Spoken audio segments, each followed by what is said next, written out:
राजा निमि ने पूछा, भगवान सर्वशक्तिमान परम कारण विष्णु भगवान की माया बड़े बड़े मायावियों को भी मोहित कर देती है, उसे कोई पहचान नहीं पाता और आप कहते हैं कि भक्त उसे देखा करता है। अतः अब मैं उस माया का स्वरूप जानना चाहता हूँ, आप लोग कृपा करके बतलाइए।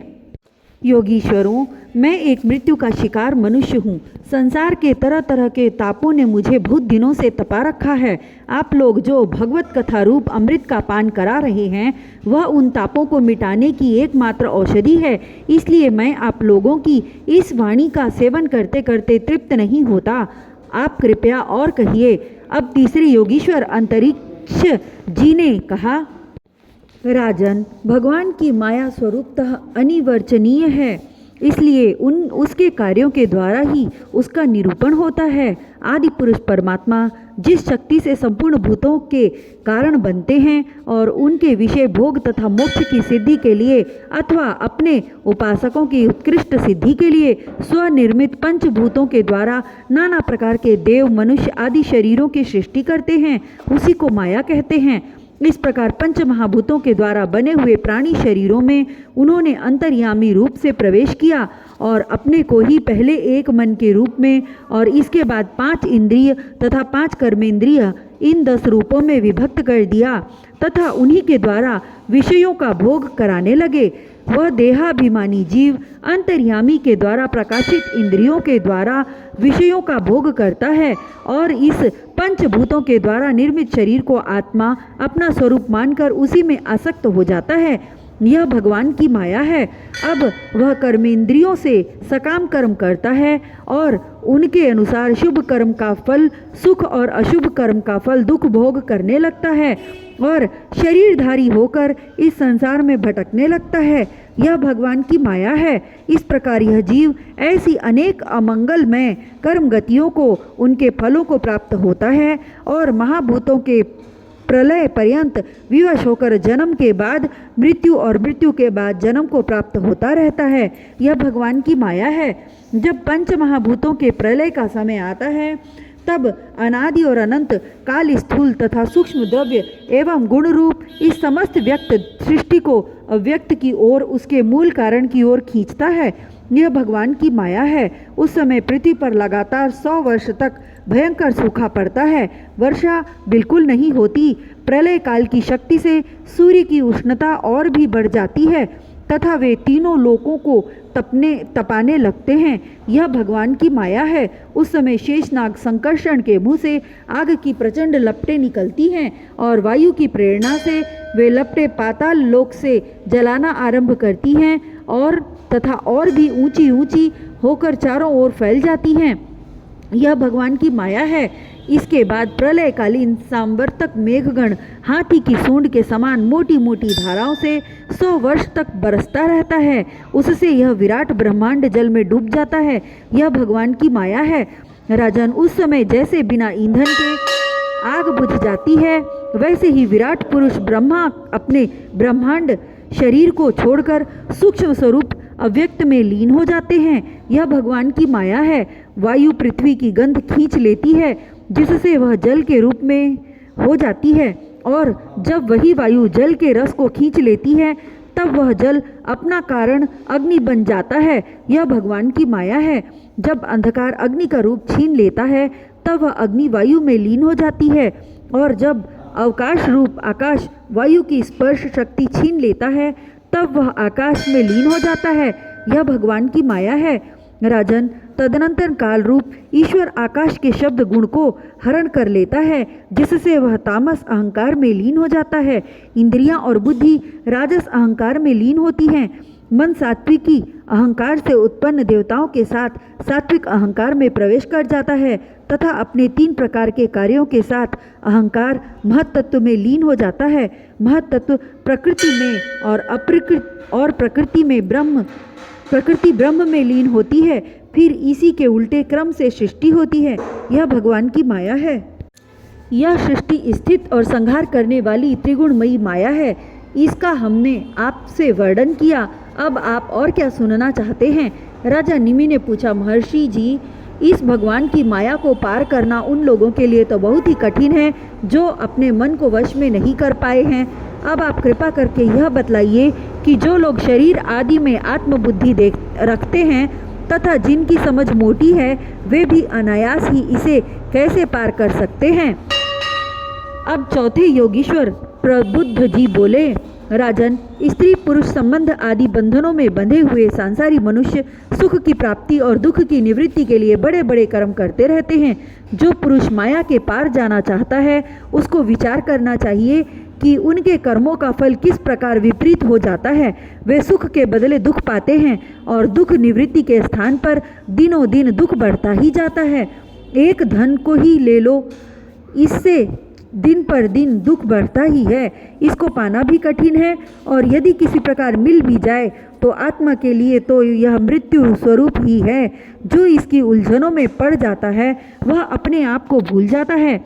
इसी प्रकार घर, पुत्र, स्वजन संबंधी, पशुधन आदि भी अनित्य और नाशवान ही हैं। यदि कोई इन्हें जुटा भी ले तो इनसे क्या सुख शांति मिल सकती है। इसी प्रकार जो मनुष्य माया से पार जाना चाहता है, उसे यह भी समझ लेना चाहिए कि मरने के बाद प्राप्त होने वाले लोक परलोक भी ऐसे ही नाशवान हैं, क्योंकि इस लोक की वस्तु के समान वे भी कुछ सीमित कर्मों के सीमित फल मात्र हैं। वहाँ भी पृथ्वी के छोटे छोटे राजाओं के समान बराबर वालों से होड़ अथवा लाग डांट रहती है। अधिक ऐश्वर्य और सुख वालों के प्रति छिंद्रान्वेषण तथा ईर्ष्या द्वेष का भाव रहता है। कम सुख और ऐश्वर्य वालों के प्रति घृणा रहती है एवं कर्मों का फल पूरा हो जाने पर वहाँ से पतन तो होता ही है, उसका नाश निश्चित है। नाश का भय वहाँ भी नहीं छूट पाता।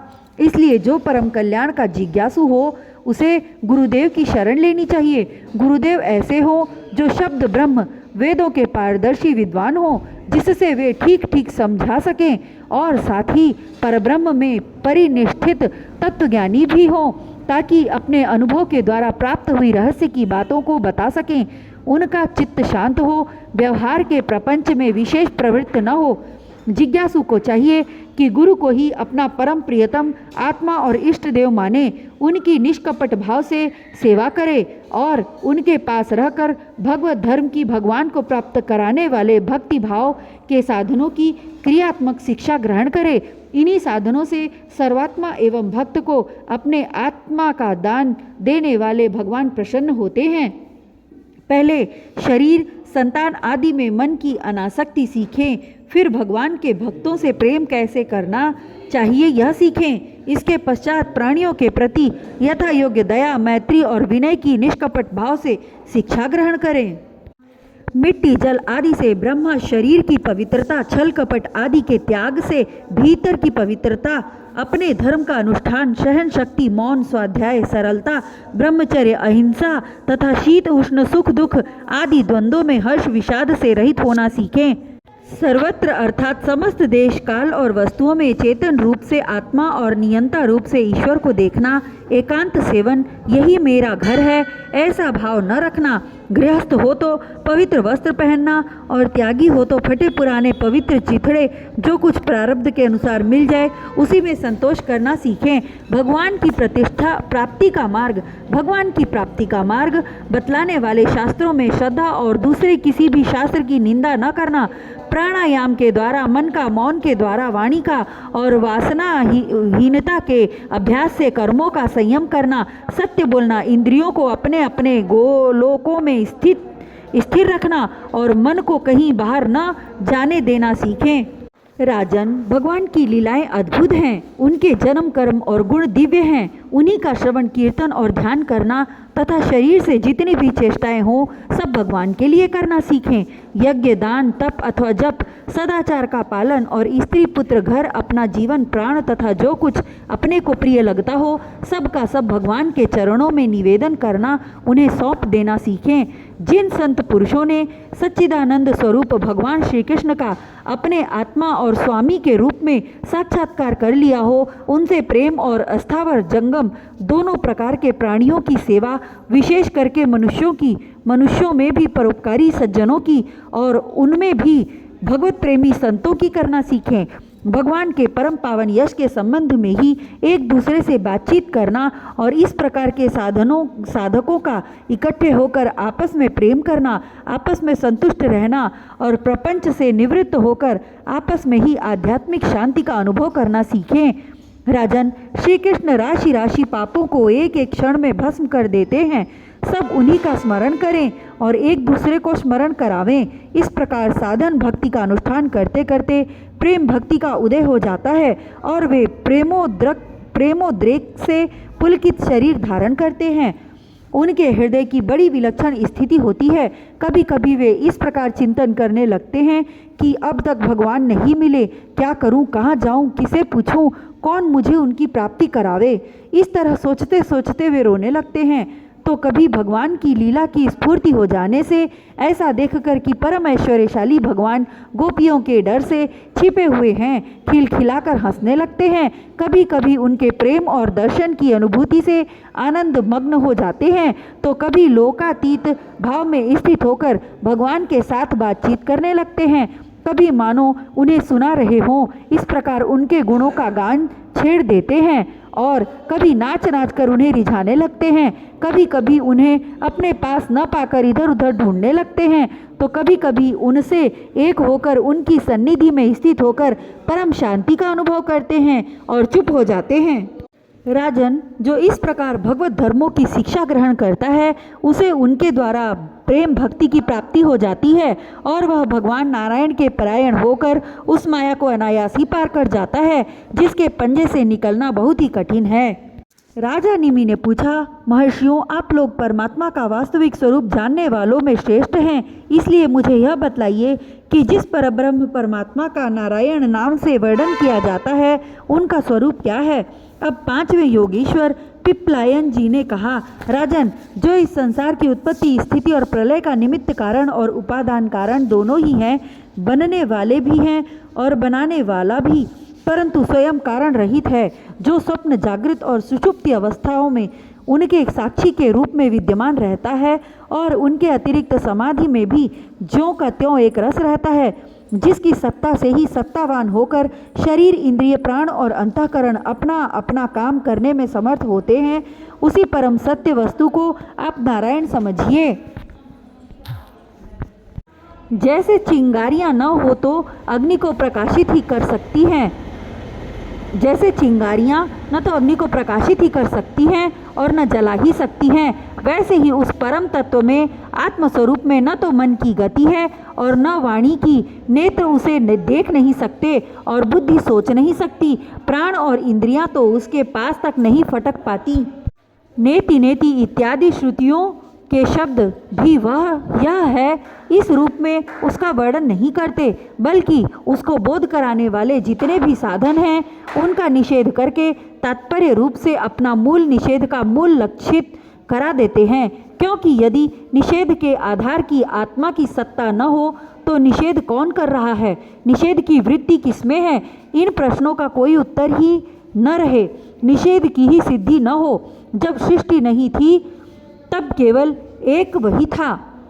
सृष्टि का निरूपण करने के लिए उसी को त्रिगुण सत्व रजतम मयी प्रकृति कहकर वर्णन किया गया।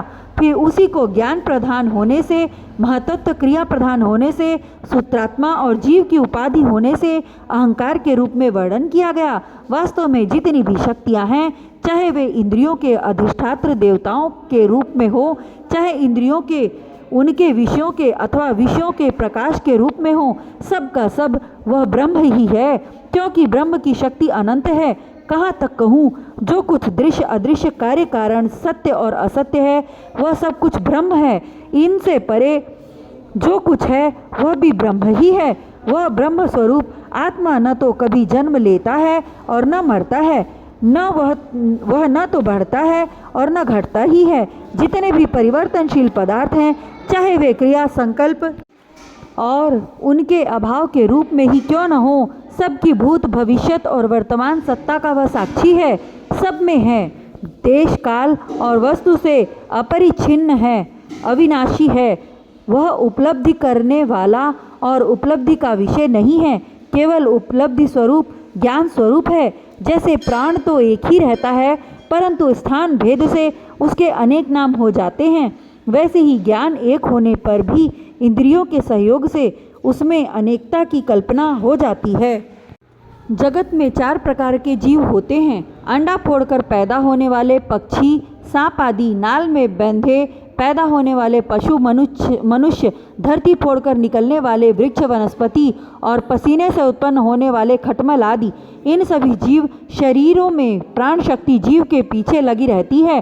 शरीरों के भिन्न भिन्न होने पर भी प्राण एक ही रहता है। सुषुप्ति अवस्था में जब इंद्रियां निश्चेष्ट हो जाती हैं, अहंकार भी सो जाता है, लीन हो जाता है, अर्थात लिंग शरीर नहीं रहता, उस समय यदि कूटस्थ आत्मा भी न हो तो इस बात की पीछे से स्मृति ही कैसे हो कि मैं सुख से सोया था। पीछे होने वाली यह स्मृति ही उस समय आत्मा के अस्तित्व को प्रमाणित करती है। जब भगवान कमल नाभ के चरण कमलों को प्राप्त करने की इच्छा से तीव्र भक्ति की जाती है, तब वह भक्ति ही अग्नि की भांति गुण और कर्मों से उत्पन्न हुए चित्त के सारे मलों को जला डालती है। जब चित्त शुद्ध हो जाता है तब आत्म तत्व का साक्षात्कार हो जाता है। जैसे नेत्रों के निर्विकार हो जाने पर सूर्य के प्रकाश की प्रत्यक्ष अनुभूति होने लगती है। राजा निमि ने पूछा, योगीश्वरों, अब आप लोग हमें कर्म योग का उपदेश कीजिए, जिसके द्वारा शुद्ध होकर मनुष्य शीघ्र अतिशीघ्र परम नैष्कर्म्य अर्थात कर्तृत्व कर्म और कर्म फल की निवृत्ति करने वाला ज्ञान प्राप्त करता है। एक बार यही प्रश्न मैंने अपने पिता महाराज इक्ष्वाकु के सामने ब्रह्मा जी के मानस पुत्र सनकादि ऋषियों से पूछा था, परंतु उन्होंने सर्वज्ञ होने पर भी मेरे प्रश्न का उत्तर न दिया। इसका क्या कारण था? कृपा करके मुझे बतलाइए। अब छठे योगीश्वर अविरहोत्र जी ने कहा, राजन, कर्म शास्त्र विहित, अकर्म निषिद्ध और विकर्म विहित का उल्लंघन, ये तीनों एकमात्र वेद के द्वारा जाने जाते हैं। इनकी व्यवस्था लौकिक रीति से नहीं होती। वेद अपौरुषेय हैं, ईश्वर रूप हैं, इसलिए उनके तात्पर्य का निश्चय करना बहुत कठिन है। इसी से बड़े बड़े विद्वान भी उनके अभिप्राय का निर्णय करने में भूल कर बैठते हैं। इसी से तुम्हारे बचपन की ओर देखकर तुम्हें अनाधिकारी समझकर सनकादि ऋषियों ने तुम्हारे प्रश्न का उत्तर नहीं दिया। यह वेद परोक्षवादात्मक हैं। यह कर्मों की निवृत्ति के लिए कर्म का विधान करता है। जैसे बालक को मिठाई आदि का लालच देकर औषधि खिलाते हैं, वैसे ही यह अनभिज्ञों को स्वर्ग आदि का प्रलोभन देकर श्रेष्ठ कर्म में प्रवृत्त करता है। जिसका अज्ञान निवृत्त नहीं हुआ है, जिसकी इंद्रियां वश में नहीं हैं, वह यदि मनमाने ढंग से वेदोक्त कर्मों का परित्याग कर देता है तो वह विहित कर्मों का आचरण न करने के कारण विकर्म रूप अधर्म ही करता है। इसलिए वह मृत्यु के बाद फिर मृत्यु को प्राप्त होता है। इसलिए फल की अभिलाषा छोड़कर और विश्वात्मा भगवान को समर्पित कर जो वेदोक्त कर्म का ही अनुष्ठान करता है, उसे कर्मों की निवृत्ति से प्राप्त होने वाली ज्ञान रूप सिद्धि मिल जाती है। जो वेदों में स्वर्गादिक रूप फल का वर्णन है, उसका तात्पर्य फल की सत्यता में नहीं है, वह तो कर्मों में रुचि उत्पन्न कराने के लिए है। राजन, जो पुरुष चाहता है कि शीघ्र से शीघ्र मेरे ब्रह्म स्वरूप आत्मा की हृदय ग्रंथि में और मेरे की कल्पित गांठ खुल जाए, उसे चाहिए कि वह वैदिक और तांत्रिक दोनों ही पद्धतियों से भगवान की आराधना करे। पहले सेवा आदि के द्वारा गुरुदेव की दीक्षा प्राप्त करे, फिर उनके द्वारा अनुष्ठान की विधि सीखे। अपने को भगवान की जो मूर्ति प्रिय लगे, अभिष्ट जान पड़े, उसी के द्वारा पुरुषोत्तम भगवान की पूजा करे। पहले स्नान आदि से शरीर और संतोष आदि से अंतःकरण को शुद्ध करे। इसके बाद भगवान की मूर्ति के सामने बैठकर प्राणायाम आदि के द्वारा भूत शुद्धि नाड़ी शोधन करे। तत्पश्चात विधि पूर्वक मंत्र देवता आदि के संन्यास से अंग रक्षा करके भगवान की पूजा करे।